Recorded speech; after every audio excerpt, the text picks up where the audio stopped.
Então nós vamos falar um pouco sobre o treinamento de Jesus a Pedro em apenas uma passagem que está no livro de Marcos, capítulo 4, 35 a 41. Evangelho de Marcos 4, versículos 35 a 41.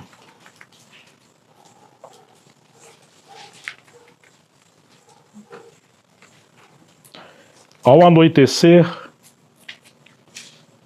depois de um dia exaustivo, Jesus pregando a palavra, cuidando de pessoas, falando das parábolas, ao anoitecer, Jesus disse a seus discípulos: vamos atravessar para o outro lado do mar. Com ele a bordo, partiram e deixaram a multidão para trás, embora outros barcos os seguissem. Logo uma forte tempestade se levantou. As ondas arrebentavam sobre o barco, que começou a encher-se de água. Jesus dormia na parte de trás do barco com a cabeça numa almofada. Os discípulos o acordaram, clamando: Mestre, vamos morrer. O senhor não se importa?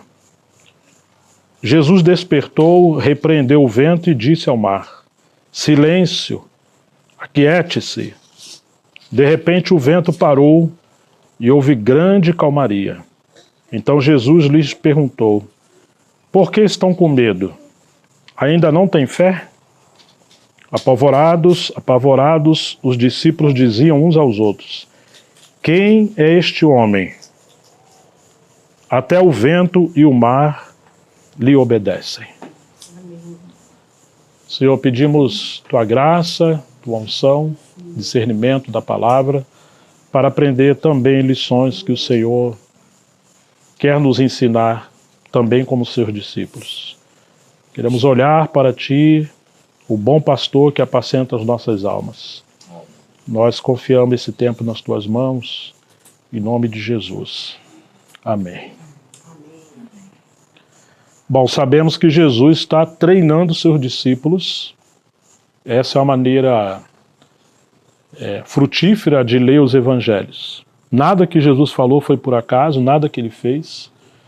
Tudo que Jesus fazia e ensinava, ele visava tanto a obediência como também treinamento. Tudo que ele falava era para ser praticado. Ele não era apenas alguém que trazia uma boa mensagem.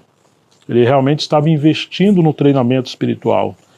E assim deve ser conosco, nos colocar como seus discípulos para aprender com o Mestre o que ele quer nos ensinar e praticar. Ao anoitecer, poderia ter ido descansar, depois de um dia de árduo trabalho. Algumas vezes Jesus trabalhou de maneira tão intensa que certa vez seus irmãos e sua mãe achavam que ele estava louco, fora de si, porque parece que ele estava sem comer e sem descansar. Isso mostra assim que Jesus aproveitou tão bem o seu tempo. Marcos mostra Jesus como aquele servo obediente. Sempre usou a palavra imediatamente, quando Jesus ia fazer algo, imediatamente, ou seja, sem ter preguiça, sem ser remisso no seu trabalho, mas imediatamente. E aqui, ao anoitecer, Jesus disse aos seus discípulos: vamos atravessar para o outro lado do mar. Então ele vai ensinar uma lição preciosa para eles. Primeiro ele está dizendo que eles vão atravessar. Ou seja, ele está garantindo por uma palavra soberana de que eles vão atravessar para o outro lado do mar. No entanto, segue o texto, com ele a bordo, partiram e deixaram a multidão para trás, embora outros barcos os seguissem. E logo uma tempestade se levantou. As ondas arrebentavam sobre o barco, que começou a encher-se de água. Jesus dormia na parte de trás do barco, com a cabeça numa almofada. Os discípulos o acordaram, clamando: Mestre, vamos morrer. O Senhor não se importa? Qual era a profissão desses discípulos de Jesus? a maioria deles, na verdade os primeiros discípulos chamados, eles eram pescadores. Eles lidavam sempre com tempestades, sempre estavam em alto mar. Mas o caráter dessa tempestade era diferente. Segundo os estudiosos, vinha um vento muito furioso e intenso das montanhas, que chegava até esse mar, e essa tempestade era algo como selvagem, impetuosa, destruidora. E não somente isso, nós vemos aqui uma oposição. Jesus está mostrando muitas coisas aqui, podemos aprender nesse contexto. Ainda que os discípulos fossem acostumados com tempestades, poderia ser, e isso aconteceu, que no ministério que eles iam levar adiante, nem sempre haveria calmaria no ministério, mas haveriam tempestades espirituais, tribulações, batalhas, lutas, e por mais que soubessem superar essas dificuldades em algum momento, viriam tribulações mais intensas ainda, assim como essa tempestade veio ao ponto deles acharem que iam morrer. Curiosamente, parece que Jesus havia abandonado a eles, mas Jesus está no barco. Agora, como pode Jesus dormir em meio a uma tempestade? E ele está aqui como filho do homem, não apenas como Deus. Então, de alguma forma, quando eles dizem, mestre, vamos morrer, eles estão completamente desesperados. Jesus já havia falado, vamos atravessar para o outro lado do mar. Eles deveriam confiar, não, se ele falou, nós não vamos morrer. Nós vamos chegar ao outro lado do mar. Mas o desespero tomou conta. E no lugar de se basear na palavra do Senhor e que Jesus estava com eles, ou seja, a sua pessoa, eles se basearam nas circunstâncias. Olharam a fúria da tempestade, das altas ondas que arrebentavam no barco, e isso dominou o coração deles com medo, com pavor. Assim como aconteceu em outro episódio, Jesus andando sobre o mar, eles pensaram que era um fantasma. E Jesus falou, não tenham medo, sou eu. Então Pedro falou, se és tu, manda que eu vá até ti, andando sobre as águas. Jesus falou, venha, e ele foi. Mas quando ele estava andando sobre as águas, o que aconteceu? Ele tirou os olhos do Senhor e olhou para a tempestade, para as ondas. Quando ele fez isso, lembra o que aconteceu com Pedro? Começou a afundar. Novamente Jesus está treinando os seus discípulos. Nunca tirar os olhos dele, da sua palavra, porque sempre haverá tempestade. Quando olhamos para as tempestades, para as dificuldades, para as coisas que nós não conseguimos administrar e dominar, nós vamos olhar para essas coisas, vamos perder o ânimo, a fé, vai haver ansiedade e é possível então afundarmos nessa tribulação. Quando eles falam isso, eles olham, Jesus está dormindo. E muito interessante que ele está na parte final do barco, parte de trás do barco, com a cabeça numa almofada. Ele está exausto, cansado. Segundo os estudiosos, essa almofada era o lugar onde o piloto, ou que conduzia o barco, sentava e o barco estava sob controle.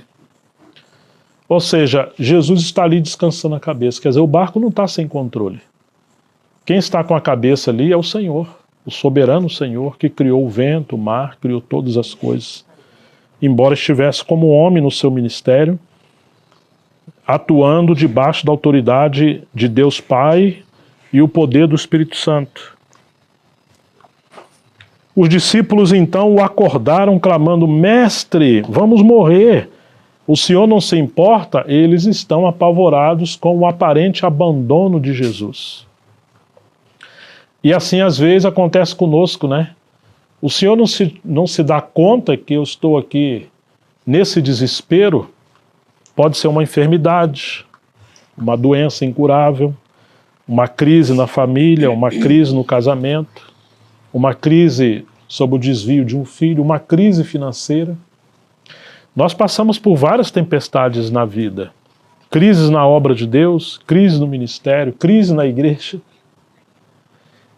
Existem ventos terríveis e nós vamos encontrar que algumas situações são demônios atuando nos ares, nos mares, atuando no fogo, como aconteceu na época de Jó, que você encontra nos bastidores uma batalha terrível de Satanás para destruir a vida de Jó, de maneira que seus bens foram saqueados, fogo consumiu seus bens, seus filhos morreram, Jó ficou sem nada, inclusive com uma doença intensa, uma enfermidade intensa, e você vê, quando você vê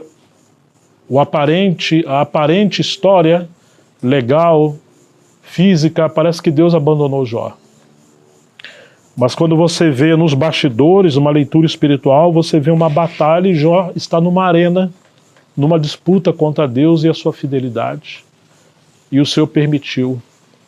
E aquele homem que parecia ser desprezado e abandonado por Deus, Deus o chama meu servo Jó.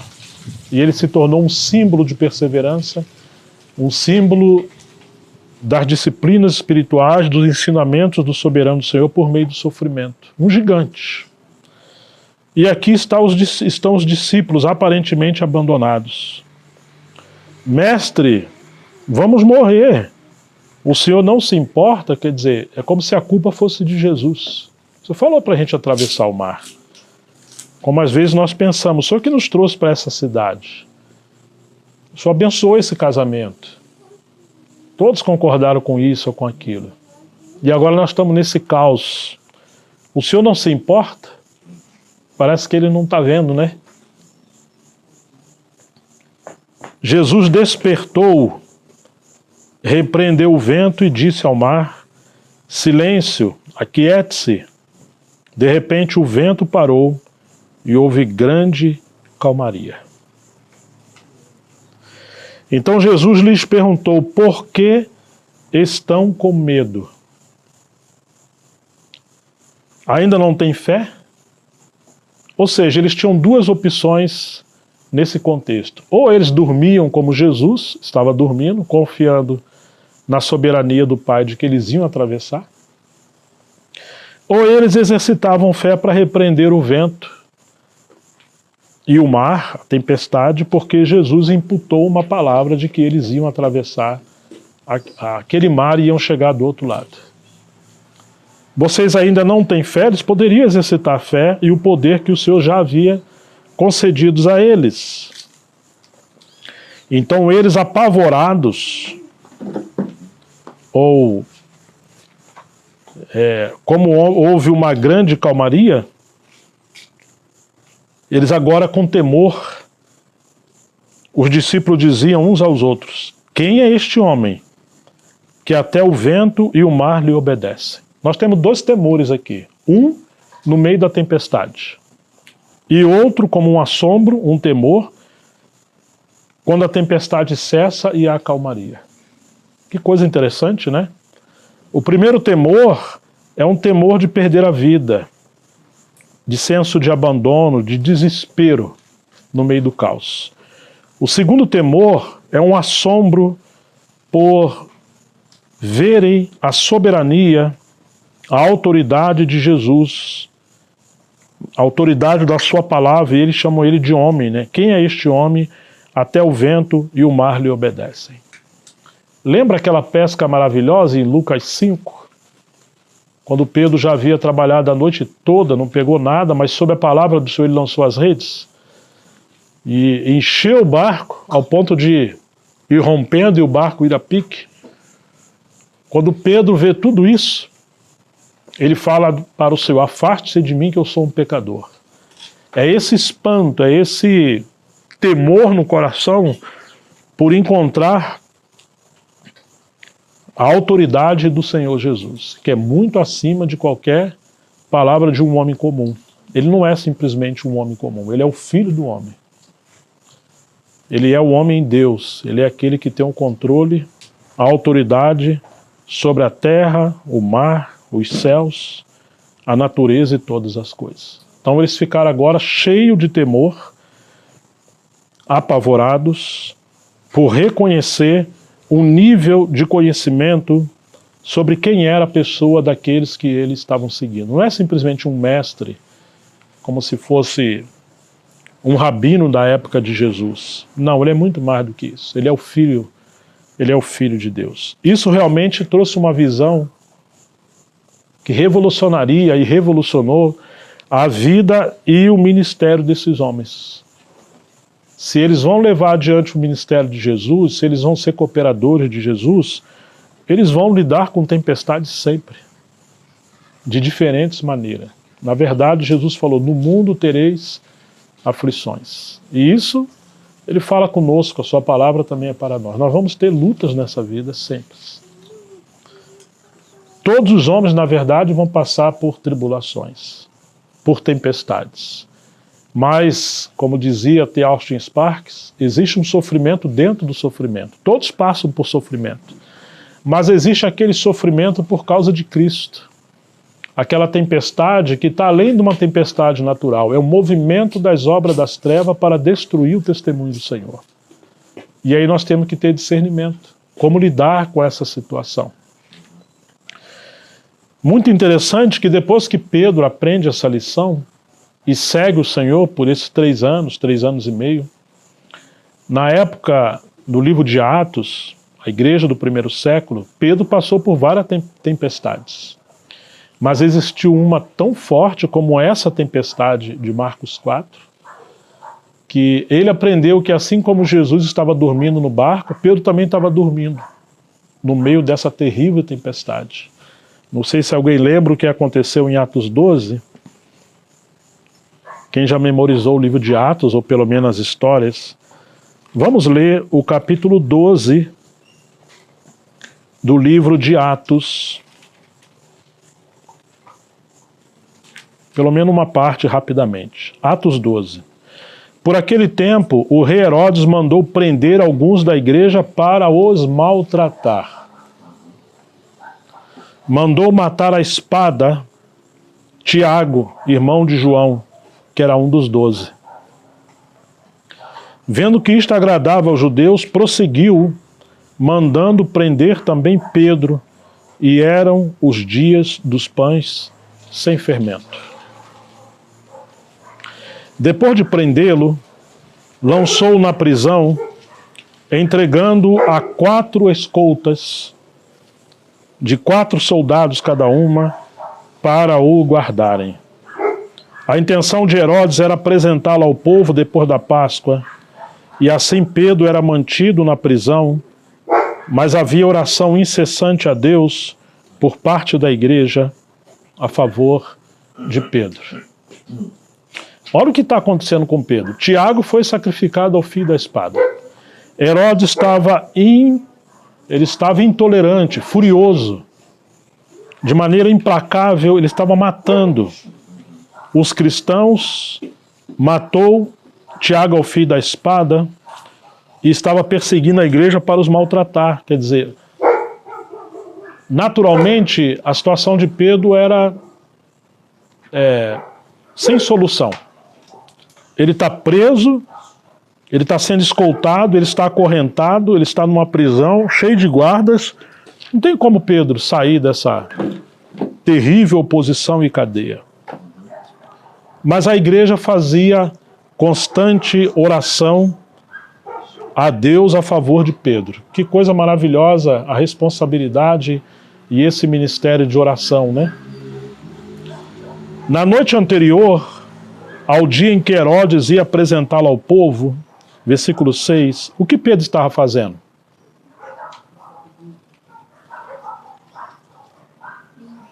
Pedro estava dormindo. Olha, irmãos, imagine, ele está acorrentado, ele está sendo escoltado, ele está numa jaula, numa cadeia, ele vai ser apresentado para ser martirizado. Ele sabia que Tiago foi martirizado, sabia que muitos já haviam morrido e que a igreja está sendo assolada. Que tipo de homem é esse que dormiria sabendo que ele vai passar por essa situação? Você dormiria? Eu dormiria? A gente às vezes passa tempos acordado ou noite por uma conta que tem que pagar no outro dia e o dinheiro que você está esperando não chegou, ou com um pequeno problema, a gente não dorme. Agora olha a situação de Pedro. Onde Pedro aprendeu a dormir sem medicamento, sem diazepam, nem chá de camomila, mas nem chá de camomila ia dar jeito nisso aqui, né? Gente, Pedro está dormindo, que confiança, que descanso, que paz. Onde ele aprendeu? Ele aprendeu com aquele que um dia, no meio de uma grande tempestade, estava dormindo com a cabeça na almofada, na parte de trás do barco. Ele foi treinado pelo mestre, que tinha toda a confiança no amor e na soberania do Pai. Então, enquanto Pedro dormia, entre dois soldados, ele não estava sozinho, tem dois soldados ali acorrentados com ele, preso com duas correntes, sentinela junto à porta, guardavam a prisão. Versículo 7. Eis, porém, que sobreveio um anjo do Senhor e uma luz iluminou a prisão. O anjo tocou no lado de Pedro e o despertou, dizendo: levante-se depressa. Então as correntes caíram das mãos dele. E o anjo continuou: coloque o cinto e calce as sandálias. E ele assim o fez. O anjo lhe disse mais: põe a capa e siga-me. Então Pedro, saindo, o seguia, não sabendo que era real o que estava sendo feito pelo anjo. Ele pensava que era uma visão. Depois de terem passado a primeira e a segunda sentinela, chegaram ao portão de ferro que dava para a cidade, o qual se abriu automaticamente. E saindo, enveredaram por uma rua, e logo adiante o anjo se afastou dele. Então Pedro, caindo em si, disse: agora sei que de fato o Senhor enviou o seu anjo e me livrou da mão de Herodes e de toda a expectativa do povo judeu. Ao se dar conta disso, Pedro resolveu ir à casa de Maria, mãe de João, também chamado Marcos, onde muitas pessoas estavam congregadas e oravam. Quando ele bateu à porta da frente, uma empregada chamada Rode foi ver quem era. Reconhecendo a voz de Pedro, ficou tão alegre que nem o fez entrar, mas voltou correndo para anunciar que Pedro estava à porta. Então os outros discípulos disseram: você ficou louca? Ela, porém, persistia em afirmar que era verdade. Então disseram: é o anjo dele. Enquanto isso, Pedro continuava batendo. Quando abriram a porta, viram-no e ficaram admirados. Ele, porém, fazendo-lhe sinal com a mão para que se calasse, contou-lhes como o Senhor o tinha tirado da prisão e acrescentou: anunciem isto a Tiago e aos irmãos. E saindo foi para outro lugar. Agora que interessante, né? Eles estão orando para Deus livrar Pedro, o Senhor livra Pedro e eles não creram que era Pedro que estava batendo na porta. Algumas versões dizem porque estavam possuídos de alegria. Assim como aconteceu com os discípulos também na ressurreição. Eles estavam tão alegres que não creram que era Jesus. Às vezes, a alegria demasiada nos tira do bom senso, nos tira da fé. Assim como a tristeza demasiada. E nós temos que ter cuidado com as nossas emoções. Não é possível que seja Pedro. Ah, mas vocês estão orando para Deus livrar Pedro? O Senhor respondeu às orações. Bom, temos essa lição maravilhosa, que Pedro também aprendeu a dormir como Jesus dormia naquela tempestade. E ele também quer nos ensinar. O dormir aqui representa a total confiança no Senhor, no meio da luta, da tribulação, da tempestade da vida. Que aquilo que é impossível aos homens é possível a Deus. E que no mundo passaremos por aflições, e muitas das vezes Deus permite isso para nos treinar, nos amadurecer, para no futuro podermos ser úteis nas mãos do Senhor. Agora vamos na primeira carta de Pedro, capítulo 5, versículo 7. Se alguém quiser ler em voz alta. 1 Pedro 5,7.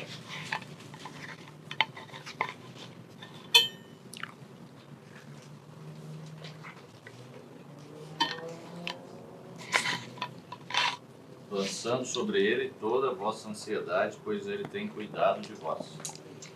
Amém. Onde Pedro aprendeu isso?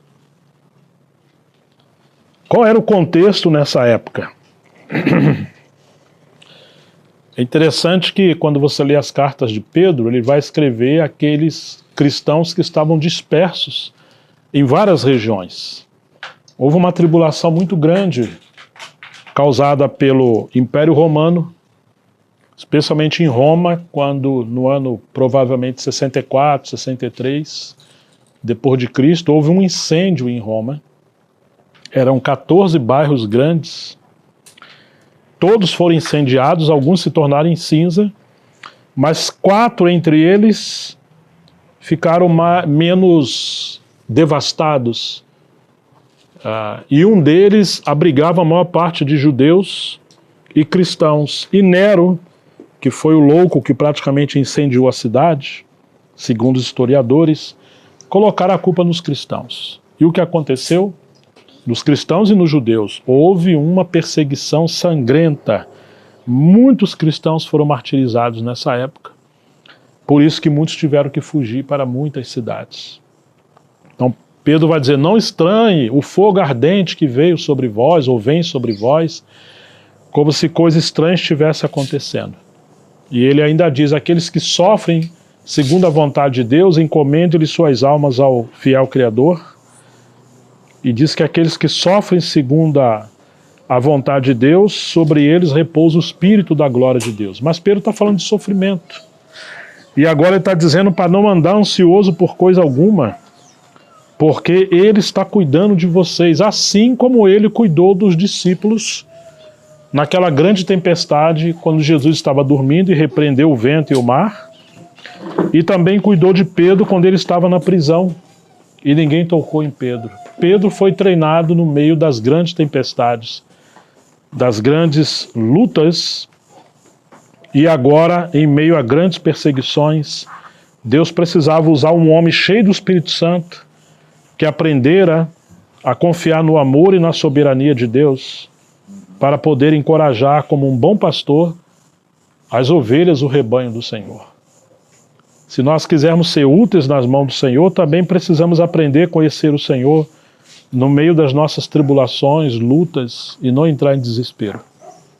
Confiar que aquele que repreendeu o mar e o vento, enquanto aparentemente havia abandonado seus discípulos, é aquele também que cuida de nós, ainda que aparentemente não esteja fazendo nada, nos bastidores tem tudo sob seu controle. Segundo Eugene Peterson, entre os anos 60 e 68, depois de Cristo, a população mundial era de 200 a 300 milhões de pessoas, e entre 45 e 54 milhões estavam debaixo do Império Romano, ou seja, no mínimo 15% da população mundial. Nesse período, irrompeu grande perseguição, Paulo foi preso. Esses cristãos aos quais Pedro está escrevendo sabiam do sofrimento de Paulo, porque depois Paulo foi decapitado. Paulo foi perseguido pelos judeus, Paulo foi perseguido pelo judaísmo, Paulo foi perseguido por Roma, Paulo foi perseguido por falsos cristãos, Paulo passou fome, nudez, toda sorte de tempestade, inclusive quando ele estava indo para Roma, entre os capítulos 26 e 27, nós vamos encontrar que veio uma grande tempestade e assolou o navio que Paulo estava transitando. O navio encalhou, rompeu e eles iam morrer afogados. Deus falou que ele ia chegar a Roma, mas nesse caminho até Roma, que ele ia ser testemunha do Senhor lá, Paulo também passou por uma terrível tempestade e Deus permitiu. E algo Paulo teve que aprender ali, na verdade todos eles, e isso ficou registrado para nós, eles tiveram que lançar do navio muitas coisas boas que tinha dentro do navio. Muitas coisas boas, para o navio não ir a pique e afundar. Quando nós estamos passando em tempestades, esse é o momento de lançar fora coisas que facilitam que venhamos a afundar. Coisas que, embora sejam boas, mas que se tornam peso em nossas vidas. Às vezes são coisas boas, mas que está levando a nossa vida a naufragar na fé ou nos apartar do Senhor. Então, com Paulo, muitas coisas naquele navio foram lançadas ao mar. Mas esse mesmo Paulo, que também passou por grande tribulações, um dia disse: não andeis ansiosos por coisa alguma. Lembram-se que tem isso na Bíblia? Vocês lembram em que carta Paulo falou isso? Mas apresentar todas as nossas ansiedades, nossas petições, em orações e súplicas a Deus com ação de graça? Alguém lembra em que carta está isso? Isso aí, minha irmã, muito bem. Está na carta aos Filipenses. Mas onde Paulo estava quando ele escreveu sobre isso? Em casa? Descansando? Onde Paulo estava? Paulo estava preso. Muitos cristãos perseguidos, muitos cristãos martirizados. E além dele falar, não andeis ansiosos, ele também fala, alegrai-vos no Senhor, outra vez vos digo. Onde Paulo aprendeu isso, gente? Com o mesmo mestre que no meio da tempestade descansou sua cabeça numa almofada e treinou os seus discípulos.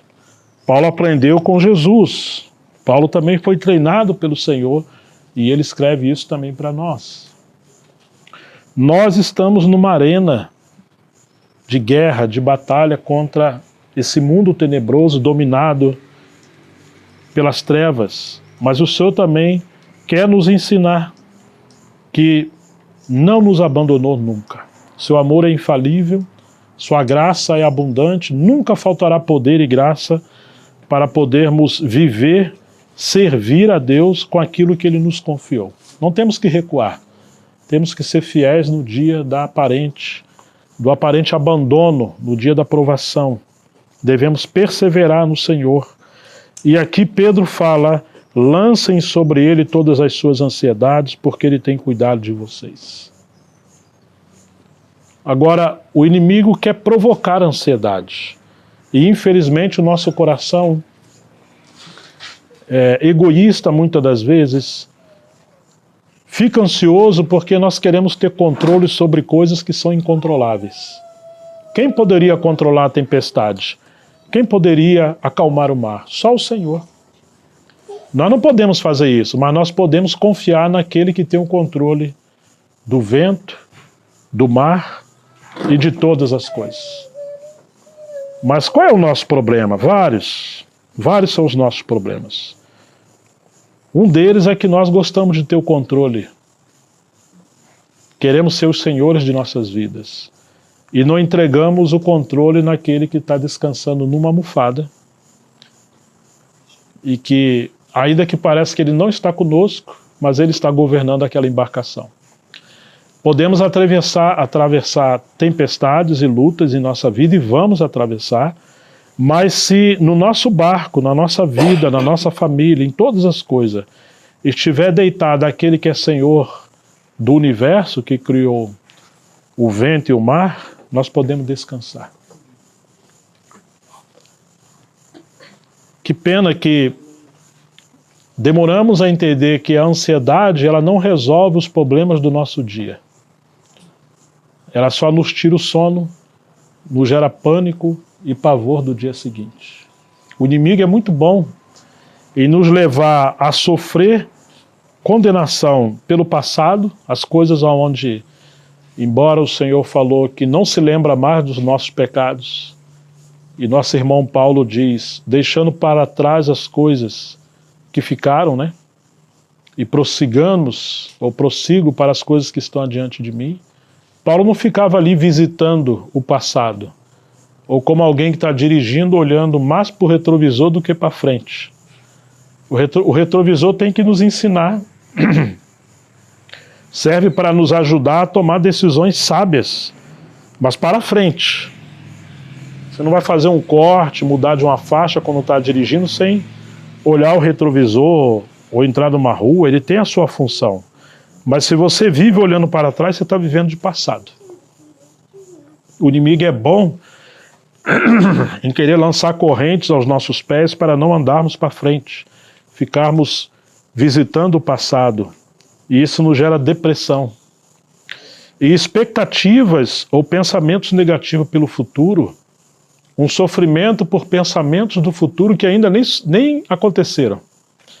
Eu às vezes costumo dizer que alguns querem competir com Steven Spielberg, que é aquele grande gênio de filme de ficção. Você cria uma ficção, parece um filme na sua cabeça.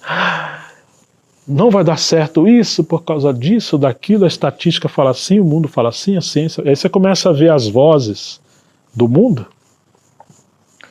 o pouco dinheiro e tantas outras coisas, e nós criamos uma fantasia na nossa cabeça e acreditamos que nada vai dar certo. Então aquilo gera uma grande ansiedade, você começa a se comparar com os outros, com os problemas dos outros. Aconteceu com aquele, vai acontecer comigo também. Ah, se aquele não conseguiu, quem sou eu para conseguir? Não vai dar certo. Mas esquecemos que na nossa vida está aquele que tem o controle. Então muitas vezes a ansiedade ela é gerada por um controle que nós não estamos conseguindo administrar. E ficamos frustrados, porque queremos ser os senhores do nosso destino. E cada passo que vamos dar, nós queremos ter 100% de certeza que vai dar certo. Precisamos de um método, um mapa, informação. Como é que eu vou dar um passo nessa direção sem saber que eu tenho o controle? E o Senhor permitiu seus discípulos passarem por sofrimento para serem forjados. Charles Spurgeon dizia que nós precisamos passar por essas tempestades para que aquelas partes podres da árvore sejam arrancadas, comparando o homem como árvore, né? Ou aquelas raízes falsas sejam arrancadas para colocarmos nossa confiança somente em Deus. Ele também disse: diga sim à vontade de Deus e a tribulação perderá a sua força. Assim como nós mimamos nossos filhos e fazemos de tudo para eles não passarem sofrimento, e no futuro se tornam homens e mulheres fracas, e isso é um problema, porque o sofrimento é instrumento para a formação de caráter, de personalidade, de hombridade, de fortaleza, de personalidade. Quando nós poupamos os filhos de sofrimento e mimamos eles, paparicando, cuidando demasiadamente, eles nunca são capacitados a superar dificuldades que virão na vida. Às vezes eu olhava as meninas quando caíam, falava para a Miriam: não levanta não. Vê se sangrou, bateu a cabeça. Não, então faz de conta que nem aconteceu nada. Porque na vida, provavelmente vão cair muitas vezes. Vai errar numa prova, vai ser reprovado em algumas coisas, no emprego, numa crise, num relacionamento. Vão passar muitos problemas. E se a gente não levar os filhos a administrar as emoções, aprender o não, aprender que nem sempre as coisas vão dar certo, nem sempre os filhos vão estar no ninho da proteção do pai e da mãe, eles vão ficar desesperados e se perdem. Alguns vão naufragar e afundam, né? Porque não foram forjados no meio do sofrimento ou das tempestades. E o Senhor é assim conosco. Ele corrige, Ele açoita aquele que toma por filho. Ele treina cada um de nós no meio da tribulação e da luta. Virão tempestades na vida, e como aconteceu com Paulo naquele episódio, eles tiveram que lançar fora do navio para o mar as coisas boas, mas que geravam peso na vida. Isso é uma outra lição quando passamos por tempestades. Vamos lançando fora, ainda que são coisas até que inclusive Deus nos deu num determinado tempo, para um determinado propósito, mas essas coisas não podem virar fardo dos nossos ombros e correntes em nossos pés para nos impedir a trilhar essa jornada, como o peregrino, dizia John Bunyan, que precisamos trilhar até chegar àquele destino da cidade celestial. Pedro dormia na prisão. Como nós estamos? Às vezes nós estamos demasiadamente ansiosos. Não tem nenhuma espada na nossa cabeça, não tem perseguição como em Roma, não estamos sendo incendiados, temos nossa casa, temos nossos filhos, temos tudo. Mas ainda assim, ficamos ansiosos por pequenas coisas, ou seja, provavelmente o calor do fogo da provação vai aumentar, para a gente aprender a administrar processos que requerem mais dependência de Deus e menos dependência em nós, menos dependência no materialismo, nas coisas desse mundo, que muitas das vezes geram comodidade, mas diminui a nossa fé. Não andeis ansiosos por coisa alguma, é uma ordem, é um imperativo. Não deixemos a ansiedade dominar o nosso coração. Possamos prostrar nos pés daquele que um dia disse: no mundo tereis aflições, mas tende bom ânimo, não ansiedade. Eu venci o mundo. Lancem sobre ele todas as vossas ansiedades. Ou seja, não é para ficar nos seus ombros, nos meus ombros. É para lançar sobre ele. Não há problema ter medo. O problema é ser dominado pelo medo. O amor lança fora todo medo. Ele quer que venhamos exercitar fé e podermos superar as crises e aprender as lições no meio das dores, das tribulações, do desânimo, para podermos, como Pedro, encorajar aqueles que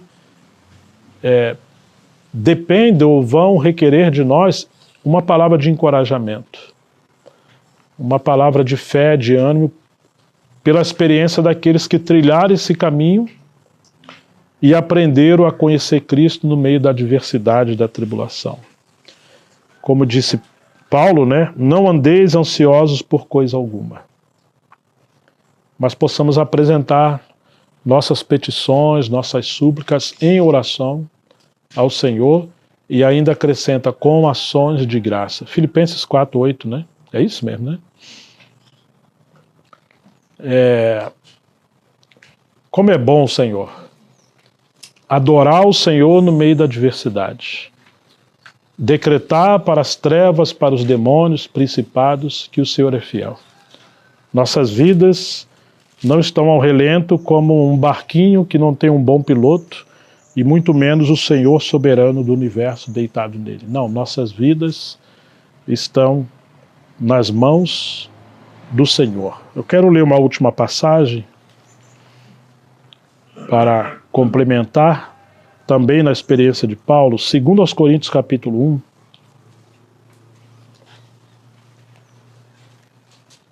versículo 3. 2 aos Coríntios, capítulo 1, versículo 3. Bendito seja o Deus e Pai de nosso Senhor Jesus Cristo. Agora olha o que ele vai falar sobre a identidade ou atributos do nosso Deus que ele descobriu no meio das tribulações. Ele, esse Deus e Pai de nosso Senhor Jesus Cristo, é o Pai de misericórdias e Deus de toda consolação. É Ele que nos consola em toda a nossa tribulação, para que pela consolação que nós mesmos recebemos de Deus, possamos consolar os que estiverem em qualquer espécie de tribulação. Você está vendo o pensamento de Paulo? Ele descobriu que o Pai de nosso Senhor Jesus Cristo, que cuidou de Cristo em todo o seu ministério, é o nosso Pai.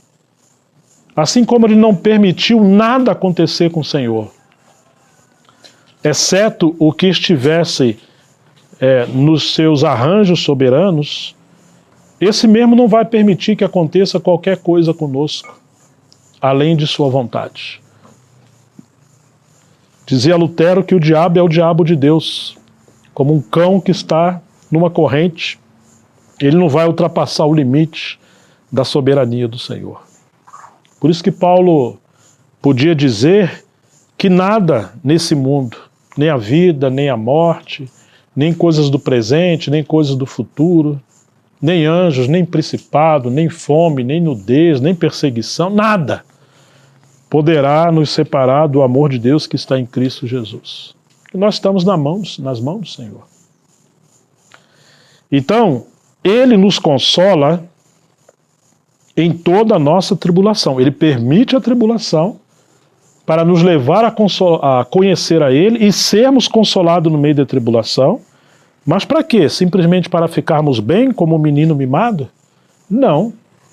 Para quê? Para que, pela consolação que nós mesmos recebemos de Deus, possamos consolar os que estiverem em qualquer espécie de tribulação. Ele nos permite tribulação para nos ensinar a conhecer a Ele e sermos consolados. Para quê? Porque Ele quer nos usar para consolar a outros. Porque assim, verso 5, como transbordam sobre nós os sofrimentos de Cristo, assim também por meio de Cristo transborda o nosso consolo. Se somos atribulados, é para o consolo e a salvação de vocês. Se somos consolados, é também para o consolo de vocês. Em nenhum momento você encontra margem para um pensamento que às vezes assola o nosso coração. Se somos atribulados, será que é porque pecamos? Será que é porque eu errei? Será que é porque eu fiz alguma coisa? Será que é porque eu não estou contribuindo financeiramente? Será que... Nós sempre desconfiamos do amor de Deus, da soberania de Deus, e achamos que a relação com Deus é uma base de troca. Como se merecêssemos alguma coisa. Se eu fizer isso, Deus vai fazer assim. Claro, existem promessas condicionais, que o Senhor espera que nós tenhamos responsabilidade. Mas a graça do Senhor, que é tão abundante, sua soberania e seu amor infalível, deve estar em si acima de todas essas coisas e dominar o nosso coração. Paulo vai dizer, e isso deveria governar o nosso coração. Se somos atribulados, é para consolo e a salvação de vocês. Paulo sempre está entendendo que Deus está trabalhando nele, nos seus colegas, para que eles se tornassem instrumentos que representassem mais o amor de Deus e pudesse consolar outras pessoas. Imagina uma pessoa passando por grande aflição. Um novo convertido. Ah, Senhor, responda as minhas orações. Traga luz para mim. Por que eu estou passando isso? O que eu tenho que fazer? O Senhor esqueceu de mim? E o Senhor quer abraçar essa ovelha, falar com ela, encorajar ela. Como Ele vai fazer isso? Ele vai fazer isso usando os membros do corpo de Cristo, nos quais o Espírito Santo habita, e o mesmo Jesus que acalmou a tempestade, repreendeu o vento, e a tempestade houve calmaria, e abraçou as ovelhas, esse mesmo Senhor quer cuidar dessas ovelhas, que são pessoas.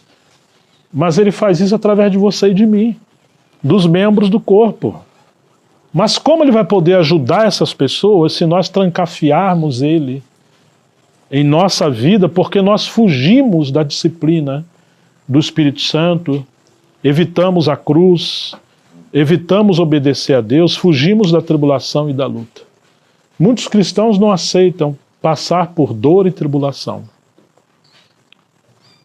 E muitas das vezes são os pais que mimaram muito esses filhos desde pequeno, e hoje eles não suportam uma mínima disciplina do Pai Celestial. Temos que treinar e forjar os nossos filhos e os novos convertidos para serem homens e mulheres brilhantes, forjados pela escola do sofrimento e da obediência. Talvez a primeira palavra que uma criancinha deve aprender é não, mais do que mãe e pai, que na vida nem tudo vai ser do jeito que elas querem. Se deixar, elas vão escravizar os pais, os pastores, os professores, os empregados, se possível até Deus. Se tiver um meio de aprender a orar em como dar uma chave de braço em Deus, para Ele fazer tudo o que querem, muitos cristãos fariam assim. E na verdade é assim. Existem alguns ensinamentos que são completamente contrários ao Evangelho e às Escrituras. Pegaram um texto isolado do Antigo Testamento, demandai-vos a mim, o que vocês querem que eu faça? E eles estão aí dizendo que tudo que a gente ora e pede, existe um segredo para que Deus faça. Tem um tal de David Leonardo que tem pregado muitas heresias, ele diz que Deus nunca vai permitir você ver uma coisa que ele também não te daria essa coisa. Uau! Como se Deus fosse o gênio da lâmpada de Aladim, que você esfrega ali, se aquele gênio pode fazer 3 pedidos, eu sou teu servo. E quase sempre são pedidos materialistas, não tem nada a ver com o Evangelho e com a glória de Deus. Mas nós vamos encontrar que não é assim na jornada com o Senhor. Pedro se tornou uma coluna na casa de Deus porque ele foi treinado pelo Senhor. Então ele pôde ser um pai espiritual, um profeta, e muitas mulheres puderam ser mães, e assim como Raquel era pastora, pelo menos a Bíblia mostra isso, essas irmãs também puderam apacentar, não como pastora no sentido de título, de liderança, mas de mãe, mas no sentido de mãe, de encorajar irmãos e irmãs na luta, na tribulação, e ter uma palavra de ânimo e encorajamento. Mas poucos cristãos podem ser úteis nas mãos do Senhor se ainda se comportam como meninos espirituais. Não pode haver uma exortação, uma repreensão, não podem ser discipulados, não pode passar por nada porque foram treinados para serem mimados e ter tudo a seu favor. Mas a vida não é como aquele barquinho de um paraíso, onde o vento sempre vai soprar ao favor, até atingir aquele destino do mundo encantado de Peter Pan. Não, a vida não é assim. Então Paulo está dizendo que, porque assim como transbordam, verso 5, sobre nós os sofrimentos de Cristo, claro, já não são sofrimentos para a salvação. Não, tudo foi consumado na cruz. Mas ele diz em Colossenses 1:24, que ele levava, trazia nele aquelas marcas do sofrimento de Cristo pela edificação da igreja, que é o seu corpo. Ou seja, existe um nível de sofrimento, não pela salvação, porque a obra da salvação foi consumada na cruz, está consumada, disse isso, mas como ele disse aos Gálatas, meus filhinhos, por quem de novo eu sinto as dores de parto, até ser Cristo formado em vós. Existe um nível de sofrimento para sermos instrumentos para que o corpo de Cristo seja edificado. E para isso precisamos ter experiências com Deus, para que não seja apenas palavra, mas espírito e vida. Então esses sofrimentos estão abundando na vida de Paulo. Paulo não está vivendo para ele. E ele agora está dizendo, assim como habita, transbordam sobre nós os sofrimentos de Cristo, transbordando. Assim também, por meio de Cristo, transborda o nosso consolo. Precisamos encontrar irmãos e irmãs cheios do Espírito Santo de consolo, para que possam consolar a outros. Se somos atribulados, é para vosso consolo e salvação. Se somos consolados, não é porque somos bonzinhos, é também para o consolo de vocês, ou seja, não tem nada a ver conosco em si. Tem a ver com Cristo e com a obra que Cristo quer realizar nos seus filhos. Se o Senhor te prospera, te dá bens materiais, não é porque você é bonzinho, ou melhor do que os outros. Não, você trabalhou, mas Ele que te abençoou, mas é para você ter uma vida mais liberada para poder abençoar outros. E a sua casa ser como um curral de ovelhas, sermos mordomos. Mas se Ele permite luta e tribulação, não é porque você é inferior ao outro que está bem sucedido, não. É para que você conheça Cristo, seja cheio de consolo para consolar a outros. E entender que a riqueza maior não é o que vivemos e adquirimos aqui na terra. Isso é só um símbolo ou um caminho para a verdadeira riqueza, que é celestial. Esse consolo se torna eficaz na medida em que vocês suportam com paciência os mesmos sofrimentos que nós também suportamos. A nossa esperança em relação a vocês é sólida, é firme, sabendo que assim como vocês são participantes dos sofrimentos, assim também serão participantes da consolação. A igreja passando por divisões, pecados, tantos problemas, alguém que não conhece o Senhor poderia pensar, como eu já ouvi de algumas igrejas, nossa, a igreja do Senhor ali, a obra do Senhor ali, agora acabou, do jeito que está aquela situação ali. Mas Paulo está dizendo, não, a nossa esperança em relação a vocês é sólida, é firme. Então Paulo conhecia o Senhor, que ele sempre faz brotar água no meio do deserto, não despreza o pavio que ainda fumega e nem destrói aquela cana que foi quebrada. Ele está sempre renovando a sua obra e ele pode viver a obra dele em Corinto, assim como em qualquer lugar. No 8 ele vai dizer, porque não queremos, irmãos, que vocês fiquem sem saber que tipo de tribulação nos sobreveio na província da Ásia, ou que tipo de tempestade, né, que ele vai dizer que desesperamos da própria vida. Foi algo acima das nossas forças, a ponto de perdermos a esperança até da própria vida. De fato, tivemos em nós mesmos a sentença de morte. Lembra que eles falaram, Senhor, nós vamos morrer lá na tempestade? Olha aqui, ó. Por que tudo isso? Para que não confiássemos em nós mesmos, e sim no Deus que ressuscita os mortos, o qual nos livrou, e ainda livrará de tão grande morte. Nele temos esperado que ainda continuará a nos livrar, enquanto vocês nos ajudam com orações a nosso favor, para que, por muitos, sejam dadas ações de graças a Deus a nosso respeito, pelo benefício que nos foi concedido por meio da súplica de vocês. Lançando sobre ele, disse Pedro, todas as suas ansiedades, porque ele cuida de vocês. Não tem nada fora do controle do Senhor. Então, muito cuidado com o inimigo e com a nossa carne. Pobrezinho, você não merece passar essa situação. Hã? Esse é o inimigo querendo massagear o nosso ego. Eu não entendo porque comigo acontece tantos problemas, como se você fosse o mais miserável de todos os filhos de Deus. Não.